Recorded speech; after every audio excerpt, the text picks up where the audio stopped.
Hey everyone, today I'm going to show you how to apply for Australian citizenship online through ImmiAccount. This is helpful because you can submit your application, upload your documents, pay the fee, and track updates all in one place. So before you apply for citizenship by conferral, make sure you meet the key requirements like residence, good character, basic English, and knowledge of Australia. If you're unsure about your eligibility, it's best to speak with a registered migration agent or an immigration lawyer. So first go to Immigration and Citizenship website and log into your IMMI account or create if you don't have it yet. Next, start a new application.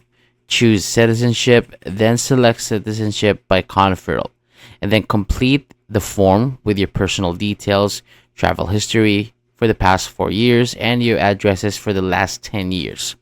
And after that, upload your supporting documents like your ID, proof of permanent residency, and any required certifications or certificates. And finally, review everything, submit the application, and pay the fee.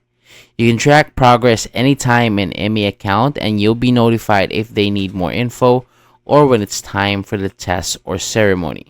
So thank you so much for watching. If you want more simple step-by-step guides like this, please like, subscribe, and hit the bell. And remember, this is general information and requirements can change over time.